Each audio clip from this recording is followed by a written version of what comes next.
क्योंकि आज उपराष्ट्रपति चुनाव में एक किसान परिवार तेलंगाना छोटे गांव से खुद के गांव में पाठशाला नहीं है तो अगले गांव में जाकर पढ़ाई लिखाई करके उस्मानिया यूनिवर्सिटी से लॉ ग्रेजुएट बनकर हाई कोर्ट जज of Andhra Pradesh, Goa Lokayukta chairman, supreme court justice तक एक तेलंगाना किसान का लड़का उतना दूर पहुंच गए।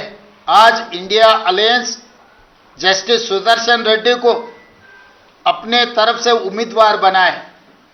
इसीलिए आज हमारे कैबिनेट और कांग्रेस पार्टी तेलंगाना के जनता के ओर से और तेलुगु जाति के तरफ से हमारी गुजारिश ये है कि Telugu Desam, Jana Sena, YSR, BRS and MIM सब राजनीतिक दल नेता लोगों से एक ही गुजारिश है, हम सब लोग इकट्ठा होकर जस्टिस सुदर्शन रेड्डी जीतने के लिए कोशिश करना। क्योंकि पीवी नरसिंह राव जी के बाद ऐसा मौका नहीं मिला तेलंगाना की ओर से। इसीलिए आज इंडिया अलायंस के उम्मीदवार कोई राजनीतिक दल से उनका कोई लेना देना नहीं है, वो लीगल एक्सपर्ट, कॉन्स्टिट्यूशनल एक्सपर्ट, लगातार देश के लिए सेवा किए ऐसे जस्टिस सुदर्शन रेड्डी को आज के तारीख में हम सब लोग मिलकर मदद देने का जरूरत है। जिस दिन पीवी नरसिंह राव जी इस देश की प्रधानमंत्री बने उस दिन तेलुगुदेशम पार्टी अध्यक्ष एनटी रामाराव जी ने नंद्याल बाई इलेक्शन चुनाव में किसी उम्मीदवार को खड़ा नहीं किए, क्योंकि एक तेलुगु प्राइड पीवी नरसिंह राव इस देश के प्रधानमंत्री बने तो हमारे सबका विकास, हमारा सबका पहचान। इसीलिए उस दिन जो एनटी रामाराव ने जो निर्णय लिया पीवी नरसिंह राव जी को मदद किए, आज भी तेलंगाना की ओर से मेरा एक ही गुजारिश है, justice Sudarshan Reddy non political, non controversial and legal expert, हम सब लोग उनको मदद देना, आने वाले चुनाव में उनको जिताने के लिए मैं गुजारिश कर रहा हूं। मुख्यमंत्री जी का एक सवाल है, आप विपक्ष के लोगों का ये कहना है कि एक तरफ तो तेलंगाना कांग्रेस और तेलंगाना की सरकार 42% आरक्षण के लिए दिल्ली से हैदराबाद एक की हुई है, दूसरी तरफ जो एनडीए के कैंडिडेट हैं वो भी ओबीसी हैं, तो क्यों नहीं समर्थन कर रहे? प्रमोद जी अच्छा सवाल किए। जब कांग्रेस पार्टी तेलंगाना में जाति गणना किए, जाति गणना के independent expert committee chairman is justice Sudarshan Reddy, उनके सुझाव से हम लोग 42% रिजर्वेशन कैबिनेट में पास किए और असेंबली में भी चर्चा किए, पास किए। वो 2 बिल आज राष्ट्रपति जी का ने पेंडिंग है। दूसरी तरफ जो एनडीए संविधान के खिलाफ, संविधान को बदलने के लिए, आरक्षण को हटाने के लिए ओबीसी रिजर्वेशन 42% रोककर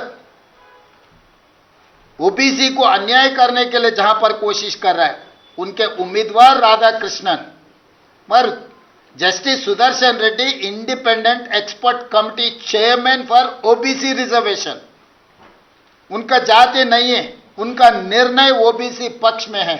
इसीलिए आप सब लोगों से, जितने लोग ओबीसी के पक्ष में खड़ा कर रहना चाहता है, सुदर्शन रेड्डी के साथ जोड़ना है, क्योंकि Sudarshan Reddy ji independent experts committee chairman, he has done lot of efforts for OBC reservation to increase up to 42%. He has given all those suggestions, education, employment, political reservation, ये सब चीजों के लिए सुदर्शन रेड्डी ने मदद की। वो official independent experts committee chairman, इसीलिए कांग्रेस पार्टी वो इंडिपेंडेंट एक्सपर्ट कमेटी चेयरमैन आज भी is expert, is legal expert, is constitutional expert, इसीलिए हम लोग उनको उम्मीदवार खड़ा किए। इसीलिए हम सब लोग उनको मदद दे रहे हैं। राधा कृष्णन जी अगर जीत गए तो ओबीसी को अन्याय हो जाएंगे। 42% रिजर्वेशन सोच भी नहीं सकते। मगर वही सुदर्शन रेड्डी अगर वाइस प्रेसिडेंट बन गए तो हमारे 42% मिलने वाले। इसीलिए सबसे ज्यादा लाभ ओबीसीओं को सुदर्शन रेड्डी जीत में है। इसीलिए प्रमोद जी आप सब लोग इकट्ठा होकर इस बार हमको मदद देना है।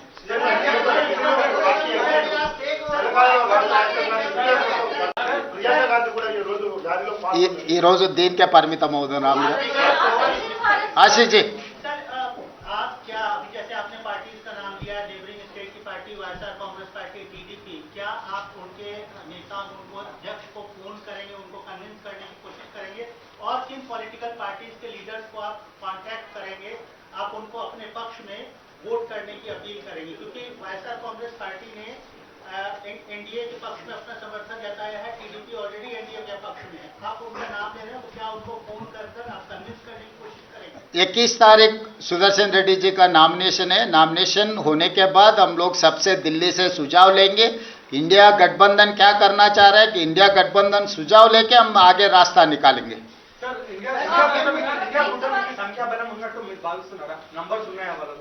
ఆత్మ ప్రబోధానుసారము ఓటేయండి అని విజ్ఞప్తి చేస్తున్నాము। ఈరోజు ఆత్మ ప్రబోధానుసారము రాజ్యాంగాన్ని రక్షించాలి అనుకున్నప్పుడు ఖచ్చితంగా సుదర్శన్ రెడ్డి గారు గెలుస్తారు। ఈరోజు సుదర్శన్ రెడ్డి గారి గెలుపు రాజ్యాంగం పరిరక్షించబడుతుంది। ఎన్డీఏ ఒకవేళ గెలిస్తే రాజ్యాంగాన్ని మార్చడమే కాకుండా రిజర్వేషన్లను కూడా రద్దు చేస్తారు। అది వేగంగా అమలు జరుగుతుంది। అందుకే ఈరోజు ఇండియా కూటమి అన్ని రకాల ప్రయత్నాలు చేస్తుంది, అందరి మద్దతు కూడగట్టే ప్రయత్నం చేస్తుంది।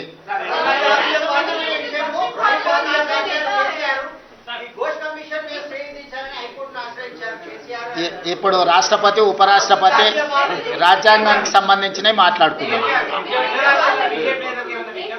एक सवाल मेरा ये कि जिस तरीके से दक्षिण भारत में आप सभी एकजुट होकर नेता खड़े थे कि हमारे साथ जो है विवक्षता हो रही है, हम लोगों को अलग किया जा रहा है, और इस तरीके से जब आप सब लोग एक साथ बैठे थे एक मंच पर, लेकिन आज आप देखते हैं कि दो अलग अलग दक्षिण भारत के दो नेता खड़े हो रहे हैं उपराष्ट्रपति पद के लिए।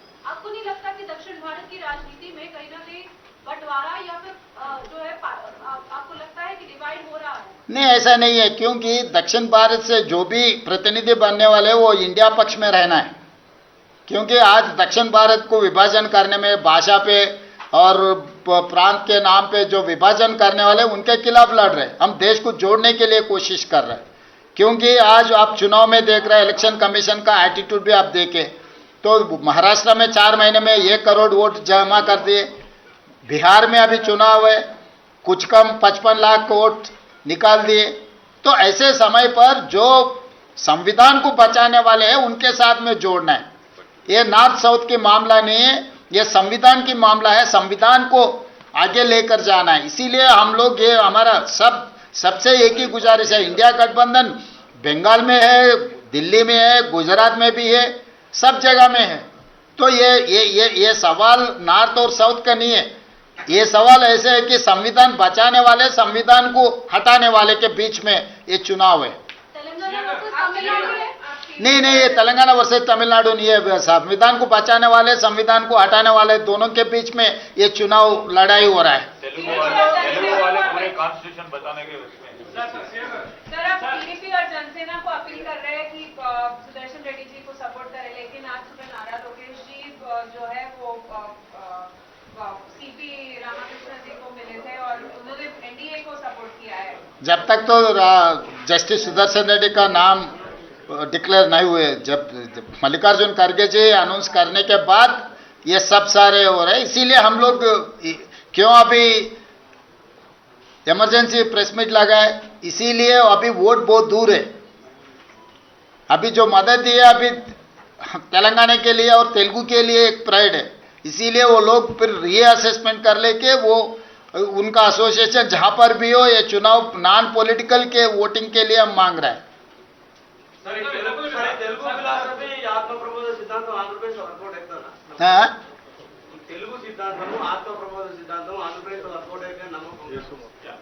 దేశమంతా వర్కౌట్ కావాలనుకుంటున్నాం। ఒక ఆంధ్రప్రదేశ్కి ఎందుకు వెళ్ళినాం? నమస్తే తెలంగాణ ఆంధ్రప్రదేశ్ కూడా పోయిందా?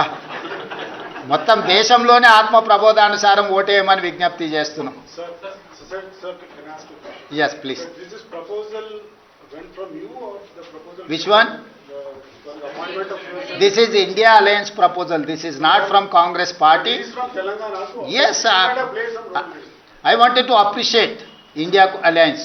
Why? Because they have given an opportunity to contest as the Vice President of India from Telangana. He is our pride. So I wanted to appreciate India Alliance. They might have considered few names, no sir. This particular Sudarshan Reddy's name was forwarded by Congress. He doesn't have any membership in Congress party. He is a common candidate for India Alliance. గత అనుభవం ఒకటి ఉంది. తెలుగు వారే ఒకే రాష్ట్రం నుంచి రాష్ట్రపతి పోటీ పడ్డప్పుడు మీరన్న ఆత్మ ప్రబోధంతో ఓటేసినప్పుడు ఆత్మ ప్రబోధంతో వివి గిరి గారు గెలిచిండ్రు. ఎస్, ఒకే రాష్ట్రం నుంచి తెలుగు వారు అవును సౌత్ కాకుండా ఒకే రాష్ట్రం నుంచి కూడా అవును అనుభవం. కరెక్టే. అందుకే ఒక ప్రత్యేకమైన సందర్భం ఇది. ఈ ప్రత్యేకమైన సందర్భంలో ప్రత్యేకమైన నిర్ణయాలు, ప్రత్యేకమైన ఫలితాలు వస్తాయి. మీ అందరూ కూడా మద్దతు ఇవ్వాలి అనేది, వివాదాలకు అతీతంగా మీ అందరు మద్దతు ఇవ్వాలి.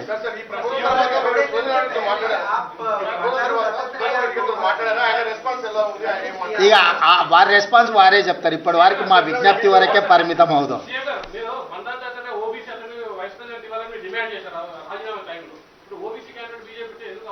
శ్రీకాంత్, ఇప్పుడు మీరు నేను చెప్పింది విననట్టు ఉన్నారు.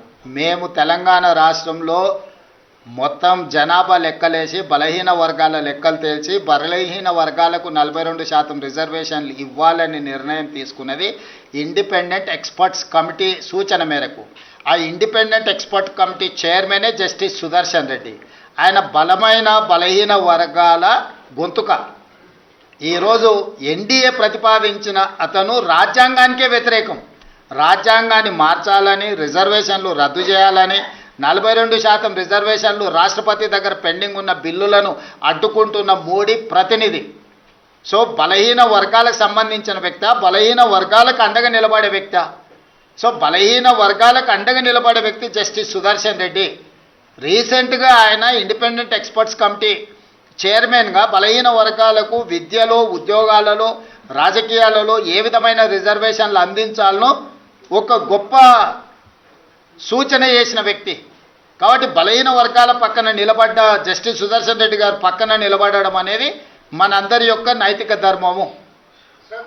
తెలంగాణ వాసిగా జస్టిస్ సుదర్శన్ రెడ్డి గారిని ఇండియా కూటమి ప్రకటించడం మీ మీద పెద్ద బాధ్యత పెట్టినట్టే.